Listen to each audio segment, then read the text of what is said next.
ಇನ್ನು ಕಪ್ಪು ಹಣವನ್ನ ತಡೆಗಟ್ಟುವುದಕ್ಕೆ ಹಾಗೂ ವಹಿವಾಟಿನಲ್ಲಿ ಪಾರದರ್ಶಿಕೆಯನ್ನ ತರುವುದಕ್ಕೆ ಈಗ ಕೇಂದ್ರ ಸರ್ಕಾರ ಆದಾಯ ತೆರಿಗೆಯ ಇಲಾಖೆಯಲ್ಲಿ ಕೆಲವು ಬದಲಾವಣೆಗಳನ್ನ ಮಾಡಲಾಗಿದೆ. ನಾಳೆಯಿಂದ ಹೊಸ ನಿಯಮಾವಳಿಗಳೇನಿದೆ ಇದು ಜಾರಿಗೆ ಬರುತ್ತೆ. ಜೊತೆಗೆ ದರ ಏರಿಕೆಯ ಬಿಸಿಯೂ ಕೂಡ ಈಗ ಎಲ್ಲರಿಗೂ ಕೂಡ ತಡ್ತಾ ಇದೆ. ಪ್ರಮುಖವಾಗಿ ಈ ಕಪ್ಪು ಹಣ ಅನ್ನೋ ವಿಚಾರ ದೊಡ್ಡ ಮಟ್ಟದ ಚರ್ಚೆ, ಬಟ್ ಒಂದಿಷ್ಟು ಮಹತ್ವದ ಹೆಜ್ಜೆಗಳನ್ನ ಇಡ್ತಿದ್ದಾರೆ. ಜೊತೆಯಲ್ಲಿ ಈಗ ಆರ್ಥಿಕ ವರ್ಷ ಇನ್ನೇನು ನಾಳೆ ಬರುತ್ತೆ ಅನ್ನೋ ಟೈಮಲ್ಲಿ ಬೆಲೆ ಏರಿಕೆ ಕೆಲ ಬಿಸಿಗಳು ಕೂಡ ರಾಜ್ಯದ ಜನರಿಗಿದೆ, ಅದು ಕೂಡ ಭಾರ ಆಗ್ತಾ ಹೋಗ್ತಿದೆ. ಅಂದರೆ 20,000ಕ್ಕೆ ನಗದು ಚಲಾವಣೆಯನ್ನು ನಿಲ್ಲಿಸಿರುವಂಥದ್ದು. ಅಂದರೆ 20,000ಕ್ಕೆ ಹೆಚ್ಚಿನ ರೂಪದಲ್ಲಿ ನಗದು ಕೊಡೋಂಗಿಲ್ಲ. ಅದು ಆಸ್ತಿ ಆಗಿರ್ಬೋದು ಅಥವಾ ಸಾಲ ನೀಡೋ ರೂಪದಲ್ಲಿ ಆದ್ರೂ 20,000ಕ್ಕಿಂತ ಹೆಚ್ಚಾಗಿ ನಗದು ಸ್ವೀಕಾರ ಮಾಡಿದ್ರೆ ಅದನ್ನ ಅಥವಾ ಕೊಡೋ ಥರ ಮಾಡಿದ್ರೆ 100% ಹೆಚ್ಚಿನ ತೆರಿಗೆಯನ್ನು ಅವನ ಮೇಲೆ ಹಾಕಲಾಗುತ್ತೆ, ಅಂದ್ರೆ ಇದಕ್ಕೆ ಬಳಸಲಾಗುತ್ತೆ. ಸೊ ಈ ನಿಟ್ಟಲ್ಲಿ ನೋಡಿದ್ರೆ ನಗದನ್ನ ಅಂದ್ರೆ ಕಪ್ಪು ಹಣವನ್ನ ಚಲಾವಣೆಯನ್ನ ಸ್ವಲ್ಪ ಡಿಜಿಟಲೀಕರಣದ ಅಂದ್ರೆ ಡಿಜಿಟಲ್ ಇಂಡಿಯಾನ ಮಾಡ್ಕೊಳ್ಬೇಕು ಅನ್ನುವಂಥ ನಿಟ್ಟಲ್ಲಿ ಮಾಡ್ದಂಗಿದೆ ಇದು. ತೆರಿಗೆ ತಪ್ಪಿಸ್ಬೇಕು.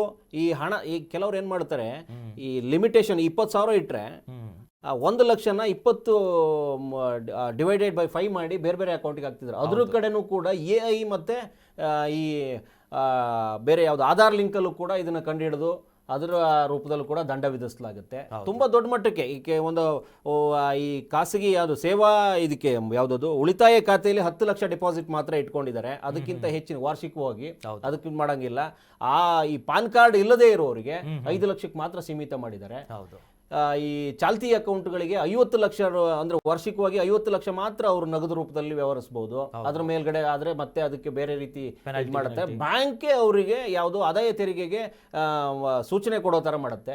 ಆದಾಯ ತೆರಿಗೆಗೆ ಬ್ಯಾಂಕ್ ಅವರೇ ಮಾಹಿತಿ ಕೊಟ್ಬಿಡ್ತಾರೆ, ಈ ಅಕೌಂಟ್ನಿಂದ 50 ಲಕ್ಷಕ್ಕಿಂತ ಹೆಚ್ಚಿನ ಹಣದ ಆಗಿದೆ ನೋಡಿ ಅನ್ನುವಂಥ ನಿಟ್ಟಲ್ಲಿ ಅದು ಹೋಗುತ್ತೆ. ತುಂಬಾ ದೊಡ್ಡ ಬೆಳವಣಿಗೆ ಆಗಿದೆ. ಹಂಗಾಗಿ ಈ ಡಿಜಿಟಲ್ ಇಂಡಿಯಾ ಏನ್ ಮಾಡಕ್ ಹೊರಟಿದ್ದಾರೆ ಕೆಲವೊಂದು ವಿಚಾರದಲ್ಲಿ. ಈಗ ಯಾವ್ದು ಮೊದಲು ಎಲ್ಲಾ ವಿಚಾರದಲ್ಲೂ ಇತ್ತು, ಈ AI ಬಂದ ಮೇಲೆ ಇದನ್ನ ಬಳಸ್ಕೊಂಡು ಈ ಕಳ್ಳ ಹಾದಿಗಳನ್ನ ಹಿಡಿಯೋದಕ್ಕೆ.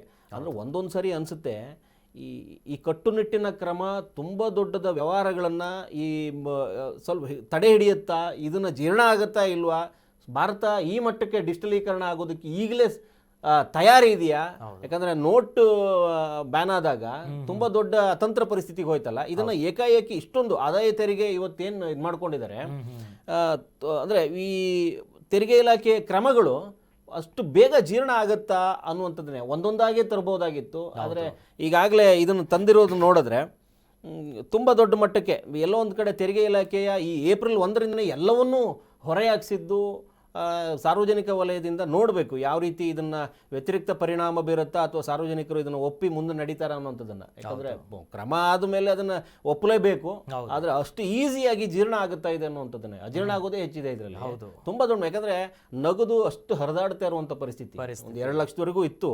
ಈಗ ಏಕಾಏಕಿ ಅದನ್ನು 20,000 ಇಳಿಸ್ಕೊಂಡು ಇವತ್ತಿನ ಪರಿಸ್ಥಿತಿಯಲ್ಲಿ 20,000 ಅದನ್ನು ನೋಡಬೇಕು. ಎಸ್, ಬಟ್ ಹೇಗೆ ಇಂಪ್ಲಿಮೆಂಟ್ ಆಗುತ್ತೆ, ಜನ ಹೆಂಗೆ ಸ್ವೀಕರಿಸ್ತಾರೋ ನೋಡಬೇಕು.